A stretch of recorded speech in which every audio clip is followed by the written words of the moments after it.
Hello, everyone, and welcome to the first English-speaking podcast from the series allt, inget. This is episode 21, and I have a new guest with me today, Carl Taube. Hello, hello. Why don't you just introduce yourself a little bit? What Yeah. do you do? My name is Carl Taube. I am Ivan's cousin. Yeah? I am from Härnösand, and I am studying to be a chef.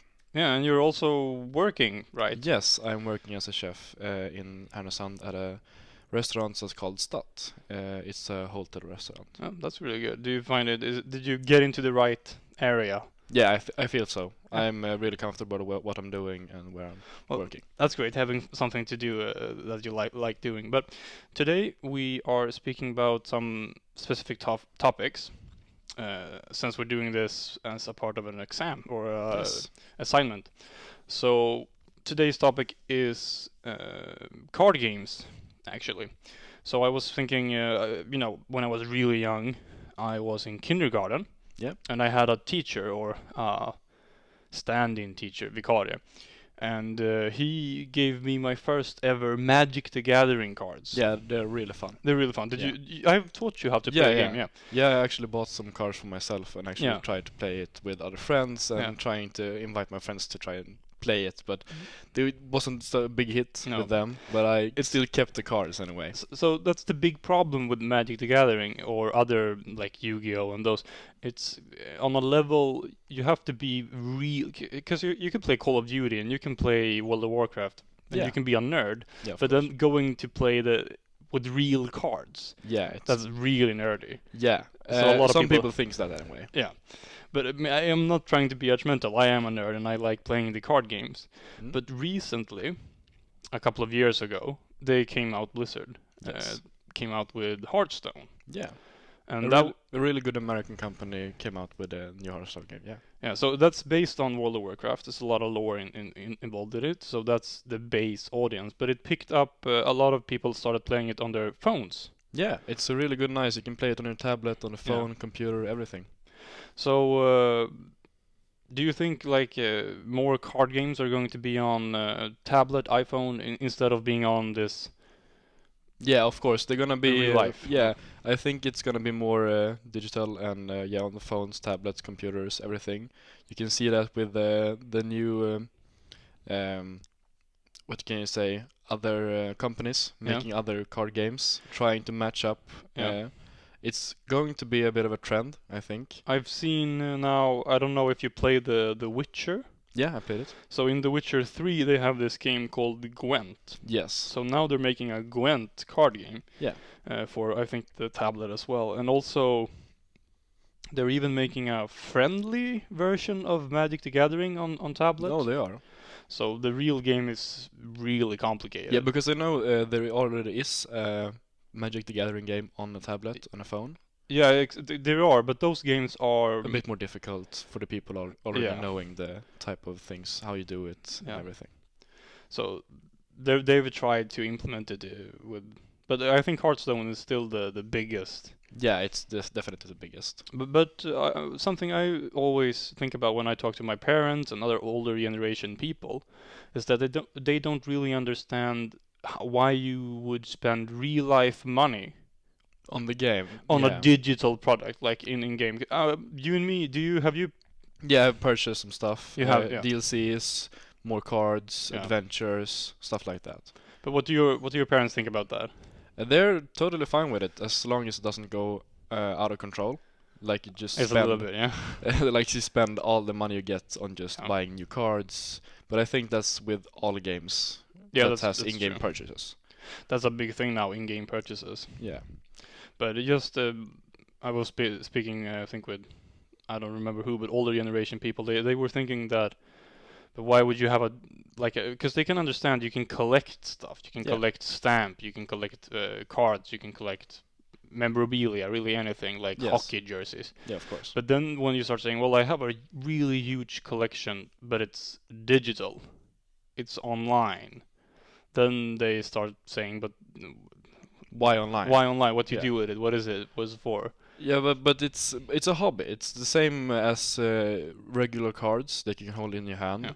except you have it on your tablet. Of course, it's not real, I guess you could say. No, But you can still use it in the same way, but it's simpler and more convenient to access it, I yeah. think. I think maybe one of the arguments I heard was that, let's say 20 years from now, Blizzard has gone bankrupt. They don't have any money, and they're shutting down the servers. Mm. All the cards are gone, no players can play Hearthstone anymore, the game is dead. Yeah. Then all that money would have gone into empty space, Yeah. technically, instead of having something left behind. Yeah, that's true. It's true. It's a possibility. Yeah, because again, I'm just taking Magic the Gathering since it's something I'm familiar with. The game came out in 1995, a good year, my year, and some cards from the early years are extremely expensive. We're talking thousands of dollars. Collecting cards. Yeah, they weren't many printed back then, so if the game shut down, if Wizards of the Coast, they make Magic, if they got bankrupt and stopped making cards, all the cards that already exist would still be there. Yeah. And you could still sell them like stamps or really anything. Yeah. But do you think if Blizzard goes bankrupt Yeah. in 20 years, we say, do you think someone can keep the servers up, or do you think everything will just shut down? There is a possibility that another company just buys the servers Yeah, and probably. hosts the game. It would depend on how many people are still playing. Of course. Because if no one is playing, there's no reason in hosting the servers. No. But let's move on to another topic then. We were talking about these new micro transactions or Yeah. in-game. Yeah, in-game purchases Yeah. in any games, almost any online multiplayer game you can buy right now Yeah. has in-game purchases. Yeah, but that's something that's relatively new. A couple of years ago, how far do I have to go back? Maybe 10 years. Yeah, maybe. You bought a game, let's say 500 kroner or something like that. Yes. $50. Mm. And then 2 months later, you could buy DLC, Yeah. $10.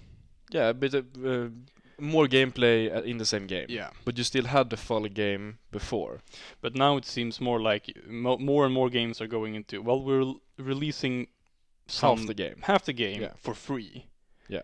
And everyone can play the free version. And they could grind and just play and play and play and play and play until they unlock everything. Yeah. Or they can just pay a little bit of money and voila, And you have everything. you have everything. Or just like means to play it more simpler. You get more XP in Yeah. like multiplayer games. XP boosts. Yeah.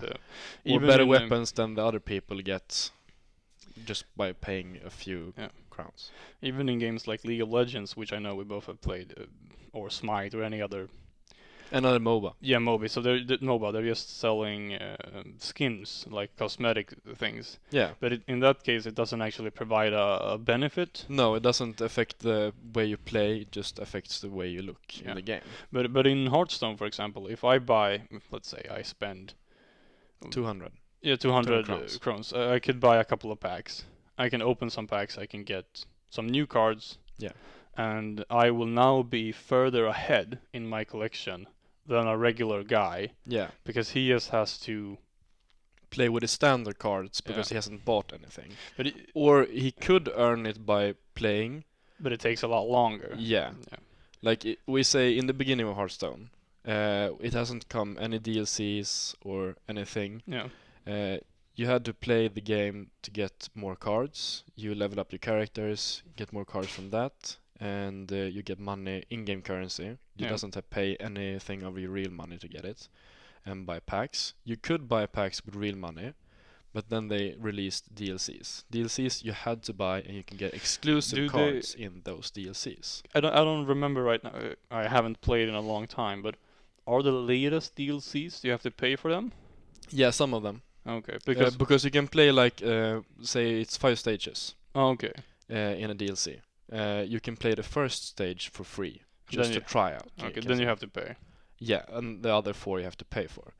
You can't get those cards in any other packs anywhere because you have to buy that DLC and get those specific cards. Yeah. So if there's something you really want, you actually have to But Yeah. again, you could, I suppose, save up in-game currency and then Yeah, you can save up, but let's say for winning 3 games, you get 10 10 crowns Yeah. in game. get 10 gold. 10 let's say, gold in game, yeah. And a new chapter of that DLC, it's 700. Yeah, so there's a gold. lot of games. Yeah, it's a lot of games you have to win it. Because if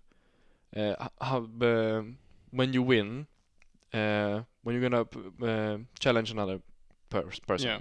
online, and let's say they have bought the DLC, Oh, everything, they have all the cards. Yeah, then they have the advantage too. Yeah, because then it's gonna make not a 50% chance of winning against them. It's gonna be like 70-30, Yeah.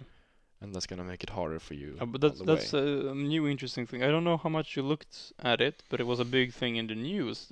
EA. Yeah, I know Yeah. about Star Wars So- Battlefront Yes, too. and they got a lot of bad press because Yeah. they had microtransactions loot boxes Yes. specifically. Technically, Hearthstone, they give you packs, and they don't really feel like a loot box, but they're pretty much the same. You Yeah, get pretty much random cards. Yeah, So even if you pay a lot of money, you could still get really bad cards. yeah, you can. And It's just the luck of the draw, I guess. yeah, but I guess that's a common thing because card games have always been like that. Yeah. So it's more accepted. But now they put it in a Star Wars game. Like, why would Yeah. you have it in a Star Wars game? It doesn't make any sense. No, because they released the game at first, and the people playing the game saw that, say, Darth Maul. Yeah. It's a character you can play in the game, but if you unlock him, and if you play like 40 hours of the game, you can unlock him for free. Yeah. But that's 40 hours. It's a long time. The 40 hours of in-game time is Yeah. like multiple months, Yeah. probably. Or you could buy it for 200 gold in game, Yeah. in-game currency No, it's a that new you thing. buy for real money. And I'm not really sure how to feel about it. If the game was free, which I don't think it is. No, it's a full price game. It's Yeah. $60 for the game. So that's why I would say or argue that it doesn't make a lot of sense that you pay full price, but you don't get the entire game. It doesn't No, make it's any like sense. you have the piece of you have a whole cake, but they split it up in like say the half of the game they release for $60. Yeah. You can buy it directly. The other parts of that cake is like you have to buy them separately just to It's like progress a DLC and skins and Yeah, characters and yeah, because you don't get the full game when you first buy it for $60. Yeah. It's like it's pretty much a fraud almost. kind of reminds me. I play a lot of Skyrim when Yeah, it came out. The me Elder Scrolls. too. Yeah, so I bought the game, $50 or something when it came out, and I played it for let's say 150 hours. I did everything you could do, Yeah. and then DLC came out, costs I don't know, $15 to $20, something like that. Yeah, not a lot. Not a lot. About a third of what the real game costs, and DLC is actually really price worthy. Yeah, because you pay for it and then you have 20 to 40 hours of content. just by it's a lot for that. Yeah. If you say in Skyrim you are on a big continent, Yeah. for the DLC you get like half of that continent, not really, but let's say 25% of that continent Yeah. on an island to do. A bunch of other quests. And Yeah, and just work yourself up, finding new stuff, No, everything. I think I have. If you look at it from how many hours of gameplay or how many hours of enjoyment Yeah. versus how much did you pay, I think Skyrim has like been the best price I've ever. Yeah, for me too. Yeah, because I think my main save file, Yeah. like where I've done everything, where I've pretty much broken the game because you can. You can mod and you can Yeah. do anything. There I have almost 300 hours over. I don't know when did the game came out. I don't know, 8 years. 2012, I think. Yeah, so 6 years ago. Yeah. Yeah, so that's a long time.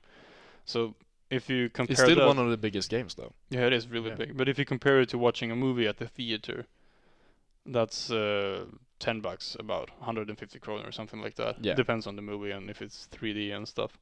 But that's 2 hours of enjoyment for $10. Yeah. And this is hundreds of hours of enjoyment for like 60, $50. Yeah. So, but I don't know. It's interesting. It gives people these microtransactions, if they're used in a proper way. I don't actually mind it because I don't have to spend money on a game. No, it's very rare you actually have to spend money on Yeah. it. It's because maybe you want to progress faster, or Yeah. people want to have the advantage of other people. Yeah, but when the microtransaction doesn't actually give someone an advantage, Yeah. then I'm fine with it. Yeah, me too. Because then it's more cosmetic, or like an XP boost doesn't actually matter that much, because if it takes you, let's say, 2 weeks to become full level, Yeah. or maxed out, then someone wants to say, they say, I don't have enough time I can't play for 2 weeks. So they pay a small amount of money and they play for 2 days. Yeah. That doesn't bother me. They can pay and play for 2 days, and I can play for 2 weeks. Yeah. I'm fine with it. But if after we both reach max level and they can pay some money to get, I don't know, super weapons or equipments or something, Yeah. then I think it's unfair. Yeah. But it's it's unfair when you get to that stage. Yeah, it's true. But if someone pays real money to progress with XP boost, and say they're level 40, you're level 20, and you match up together, he has better stuff than you have because he's higher level. Of course. You That's mean like in Hearthstone? Or Battlefront. Okay, I haven't played Battlefront. Let's say it's like a card game. You get better weapons the higher level you are. Oh yeah, that's right. Yeah, you're right. In Call of Duty, you can level from 0 to 70 or something. Yeah. And you unlock weapons the higher level you are. Yeah. Yeah. So in Battlefront, I would say that if you can pay to get higher level earlier, it might be unfair. But it depends on how difficult it is to get to the max level. Yeah. Some games, usually the newer ones, actually match the players in the same level around too. That makes sense. So it doesn't become too much of a problem. Yeah.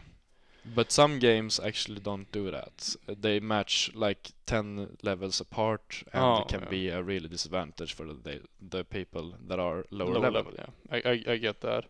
But in Call of Duty, for instance, reaching highest level, it doesn't take that much time. No, it doesn't. So if you could in Call of Duty pay to get the max level, that wouldn't be that big of a deal, because if you wanted to be max level, a lot of people in that game even do something called prestige. Yeah. So you start from scratch again. And you get a new symbol for your character. Yeah, so you people go up just see it. It's an accessory. It's an accessory, but it's a cool accessory because you just restarted the game basically. Yeah. Well, there's a lot of things that are happening with games in this microtransactions and loot boxes and pretty much like gambling online with games. Actually, one country took actually up the thing that loot boxes might be gambling. Yeah, they pretty much are, because in some of the loot boxes, especially if there's trading. Yeah. If I can trade in Hearthstone you can't trade cards, but if I could trade cards with someone else in Hearthstone and I open a really, really rare card, then I could trade it for, let's say, I give you this card, and if you then give me some real world money, then it would be gambling. Yeah, it's you can't in some countries you don't get to gamble until you're 18. Yeah. And if loot boxes is seen as gambling, then it's a crime pretty much from the company that made the game. They have to restrict the game to 18 or older or something. Yeah, and if some people are still gonna play when they're younger. Of course, but you can have you can have a pop-up that says, "Hey, you have to be over 18. Are you over than 18?" And they press yes, I'm older than 18. Yeah. So that they can get a. Then they're doing the wrong thing then. Yeah, it's still not moral. No. It's not ethical to let teenagers gamble. No. But I think CS:GO has the same thing. Yeah, that's a huge gambling game actually. Yeah. You can pretty much CS:GO is on a platform called Steam. Yeah. That's where you buy the game. And then it's websites on the internet that you can use the skins for your weapons, like cosmetics for your weapons, to gamble those cosmetics that's worth like from 0.1 dollar Yeah. until like $400. So 1 cent up to $400. Yeah. Yeah, on real sites where you gamble with them skins, and you actually make real money out of it. Yeah, I've seen that. It's a bad thing because a lot of people get addicted and they think they're gonna win, and yeah. Yeah, I had actually a lot of friends that lost a real amount Of money. of money. Yeah. For online gambling for kids. Yeah, pretty much, because it's they use the stuff in game and gamble it. Yeah. Yeah. Well, if anything else, we've talked about the topic, and we've helped people who maybe are not too familiar, because this is still pretty much only in the video game and, let's say, nerd culture. Yeah. So maybe someone who listened learned something new about this, and Yeah, I hope so. If you're planning on buying, what was it called, Battlefront? Yeah, Battlefront 2. Yeah, it's the Star Wars game from EA. So look into it beforehand, because it's maybe not a good idea. No, it's gotten a very big backlash from the community. Yeah. All the peoples that wanted to play it just for fun, a regular online Gamers, yeah. multiplayer game. They see a lot of problems with this, and we get why. Yeah. Well, I was thinking about rounding up. Do you have anything else you wanted to finish? No, not really. Maybe just think about when you're gambling, if you're gonna gamble. Probably don't. It's not a good idea. It's not a good idea. Think about it. Don't do anything rational, and don't waste all your money just in buying in-game stuff too. Yeah. So limit yourself. Yeah. Maybe have I can spend this much money each month Yeah. on in-game stuff, and it will help. Yeah. Well, that's it then. Goodbye. Yeah.